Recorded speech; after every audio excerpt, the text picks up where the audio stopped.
Now on the RickVanMan channel, we head down to the allotment, where Rick continues his ongoing journey into growing his own food.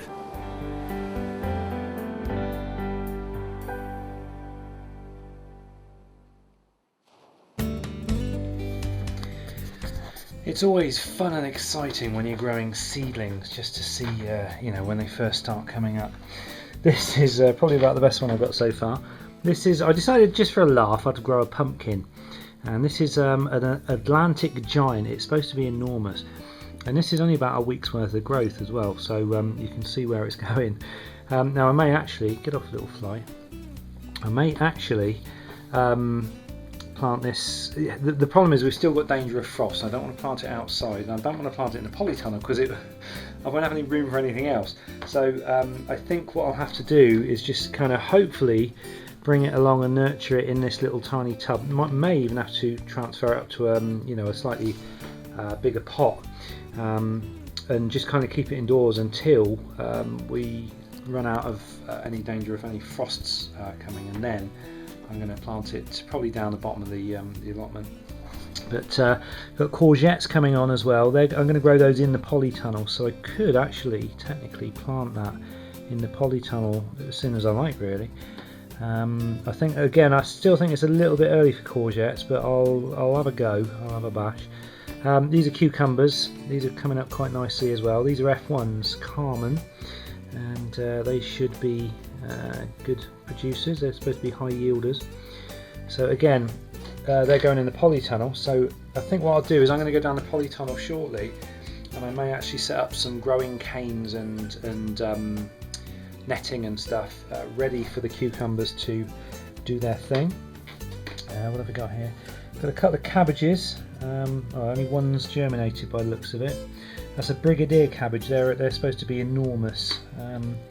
So I can put that in outside at my leisure. That's an all year round one as well, so that can handle the cold. Broccoli, that's looking good.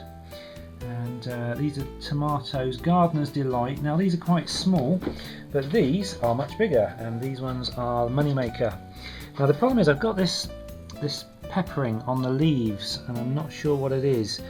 So I hope it's not blight. I don't know what it is, but if you've got any idea what that is, it might just be something, sort of nothing to worry about, but I don't know. And what have we got here? We've got cauliflower. Now these are the ones I mentioned last time. They sort of come up and then they die off, and I'm not quite sure why. That one there, I've just pulled out. I've thinned out a dead one that was there, but this is another seed that I planted, and that's come up okay.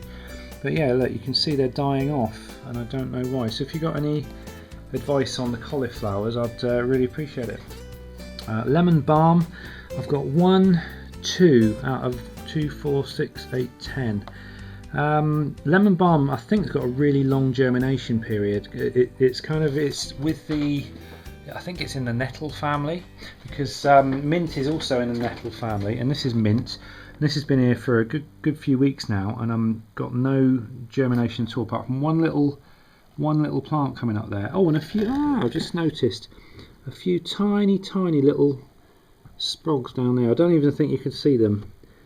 You probably won't be able to see them on the camera, but there you go. That's taken. I think that's about 3 weeks. That's taken. So that's interesting. What else have we got here? We got celery. That's one lot of celery, although we have got another lot of celery up here that I planted earlier than the ones down there. And some of those are germinated. I'd say about 40% of them have germinated, although we have got tiny little seedlings coming through. So I think that's just a case of waiting those out. We've also got the big peppers. You know those enormous peppers you get? They look like giant chilies. This is those, and this is one of those F1 varieties where you get like 9 seeds in a packet, or 10 seeds in a packet. So hopefully they're going to come up. I think I can either grow them here in the conservatory or in the polytunnel. Pak choy, they're all coming up nicely. And I can't remember, I'm going to have to look those up, whether to grow those in the polytunnel or outside. What else have we got here? We've got Sweet corn. Now it's a bit early for sweet corn actually, but these are intended for the polytunnel. They are coming up. I'll give them, well hopefully I'll keep them in this tray as long as I can, because obviously while the danger of frost is still present, you know, none of this can go outside, so it's either polytunnel or stay in here until all danger has passed. This is those yin yam beans. Nothing's coming up yet, although that's probably not a yin yam bean. I'm just going to pull that out just in case. More pak choy. I don't know why I planted so much pak choy. I'm not a huge fan of it, although it does juice okay. Brussels sprouts just coming up. I spotted those this morning, so there's 3 there that are germinated. That's marvellous. And again, they're an all wintering crop, I think, so they can go outside when they're hardy enough and handle all the cold. I've got some lettuce here. I'm actually thinking of transferring some of these into the polytunnel around where I planted the vines and the strawberries. I just want to make use of all the little nooks and crannies, you know, the bits of space that aren't going to get used otherwise. Same as baby kale. This is coming on quite strongly, looking good. I think kale's an outdoor one. I think, again, I think this is a hardy one, so you can, you know, it can handle the frost and stuff. I will look that up before I do anything with it. Parsley starting to make an appearance.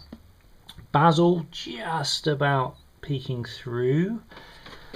Lemon balm. We've got some more lemon balm here, and again we've just got a few tiny little plants just kind of making an appearance. And rosemary here, and again we've got 1, 2, 3, 4, 5, 6 little tiny seedlings just making an appearance, all leaning towards the light, oddly enough. So because it's quite a shaded bit. So it's all exciting stuff. I always really like it when I plant. I mean, you probably saw my ode to planting seeds. And I've just planted these today. These are Russian giant sunflowers. I put sunflowers in the ground back at the allotment, and there's no sign of them yet. So, and I know some of the other allotments have actually got their sunflowers coming up at the moment. So, just to be on the safe side, I've planted some, you know, in more controlled conditions. Hopefully, we'll get plants out of them, so that if the sunflowers don't turn up at the allotment, then I can use these ones. Otherwise, I use them at home, and I've also planted some in my troughs in my back garden there. Right, I'm going to head on down to the allotment, and we'll see what's what down there. Okay, I'm at the allotment. To be honest, there's not a lot going on today. There's not a lot to be done. I've just sort of opened the polytunnel up, and it's just basically waiting to be planted. But there is some grass down at the back there that I want to take care of, and I've got the same issues. Grass is sprouting up everywhere, and weeds and things, especially along the back, along here.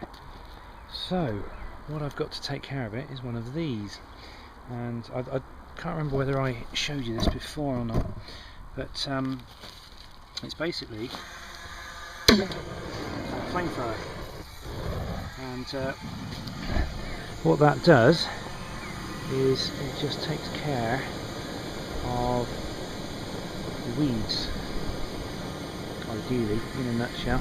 So I'm just going to kind of spend the next half hour or so just going around getting rid of basically anything that I don't want growing using this. Quite fun actually.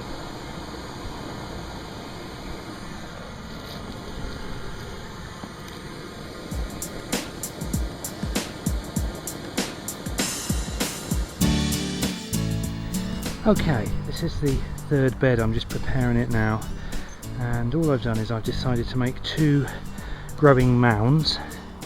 It's a shotgun cartridge. Blimey. Right, I decided to make 2 growing mounds. I made it with this type of hoe. You just gently draw the soil towards you and you end up with these 2 mounds. And I'll show you how I managed to get these smoothed off like that. It was pretty straightforward. I just use a piece of wood. I use this, that's fine. Put the camera down and I'll show you.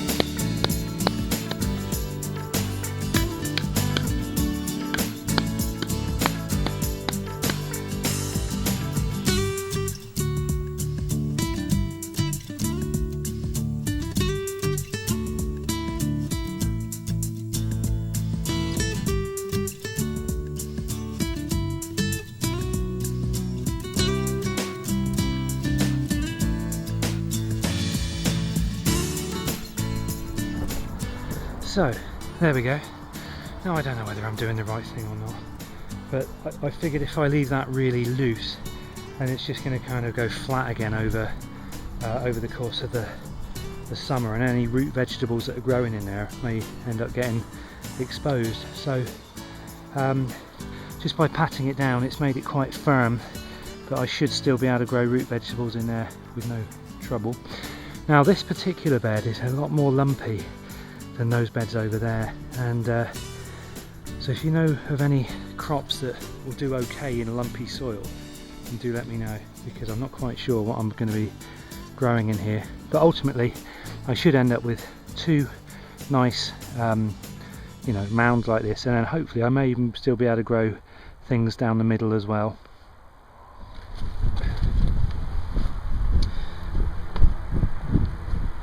I decided I'm going to plant my parsnips here. These are quite a long growing time, so I need to get them in the ground reasonably quickly. So I'm just going to spread them thinly down this little row, fill them over, and as they get bigger, you thin them out as you go, and eventually you end up with them 8 inches apart. But I've never ever grown parsnip before, so this could be interesting.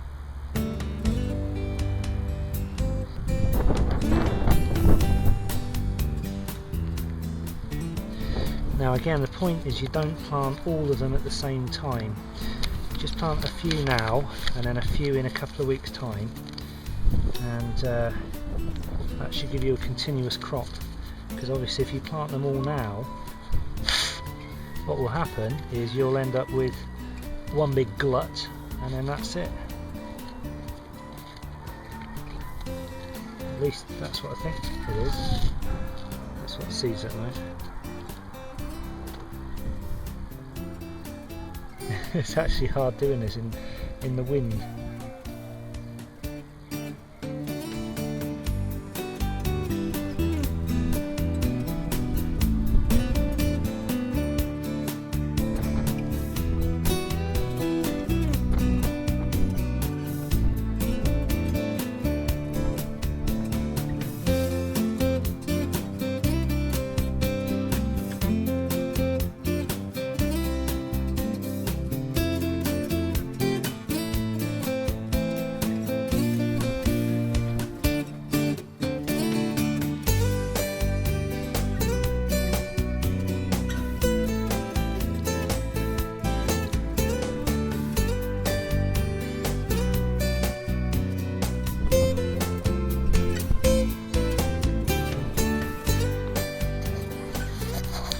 I decided to plant some of the more hardier types of plants because basically these beds are ready now. So what I decided to do was, in here I've decided to plant Brussels sprouts. Now I did exactly the same as what I did with the parsnips, where I put a little you know, sort of that inch deep channel, put in the seeds, and then instead of pushing the soil over the seeds, what I did was I put in just little handfuls of compost. It just kind of looks a lot neater, and it's a much finer compost, much finer than the mud, so hopefully the seeds will get the best chance. So this complete row is Brussels sprouts right the way along, because now this is in the dip because Brussels sprouts grow above the ground, and they also like to have their roots firmly in the ground, so I'm hoping the Brussels sprouts should do extremely well in this arrangement. And then in the raised bed we've got carrots. I've got two types here. Between these first two markers I've got something called Flyaway, which is supposed to be resistant to carrot fly, and then I've got these ones here, which is a different type of carrot. Now I basically picked out the tallest mound that I've got, simply because I'm hoping the taller the mound, the bigger the carrots. I don't know, obviously we'll have to wait and see. And this one here, I've just planted some more leeks. Now again, leeks grow above the ground, therefore I've planted them in the you know, the lower in the ground trough bit. Now I do actually have some leeks and carrots here. I actually think these are leeks coming through. There's a couple of tiny little seedling things here. Now they're okay, but the carrots I've got there are probably not going to be very good because they're in the ground, and as I've said in other videos, they're not going to have much of a chance to expand once this ground goes solid in the summer. But it will be an interesting experiment to compare the difference between the carrots grown flush with the ground there and the carrots grown in the mound there, which is exactly the same seeds. So that will be a very interesting experiment to see whether it really does make a difference or whether I'm just being overly fussy. Okay, that's about it for today. Again, I'll talk you through what I've done so far. I've been working mostly in the polytunnel, as you can probably see. I've got some tomato spirals up against the well, it's not quite up against the wall there, but that's where I'm planning to plant my can't speak, potatoes, I was going to say. Tomatoes, 1, 2, 3, 4, 5. I'm going to hopefully have 5 really good high quality tomatoes here. And what I've done is I've brought the soil forward so that I can plant other things in there. I've got the option of more root vegetables if I want to put them in the ground, or I can grow whatever I want. But I will also be growing things like marigolds in amongst the tomatoes, because marigolds are a good companion plant. Now here I've built this little structure, and it's basically a net and some bamboo, and this is where I'm going to be growing my cucumbers, because cucumbers like to be in a nice warm environment. They do quite well in that, so hopefully they're going to grow up this net and life will be good.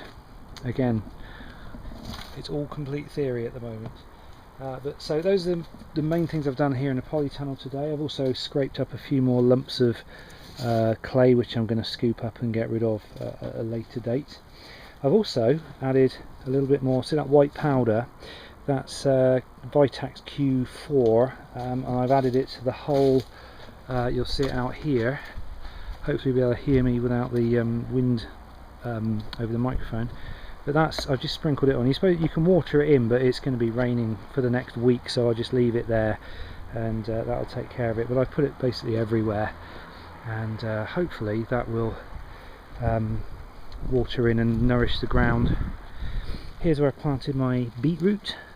Decided that I was going to use this whole bed for beetroot. Now, I'm not a huge fan of beetroot, but my mum is, but I got a feeling if I've grown it myself and it's it's completely homegrown, my opinion of beetroot may differ, so we'll have to wait and see.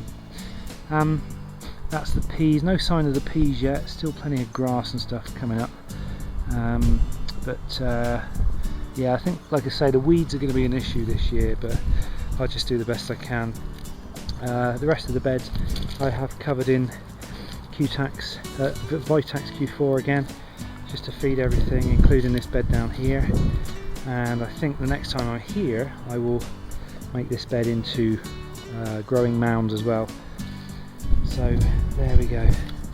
That's about all we've got to cover. Oh, the other thing, the sunflowers are coming up. You can see that there. That's Russian Giant.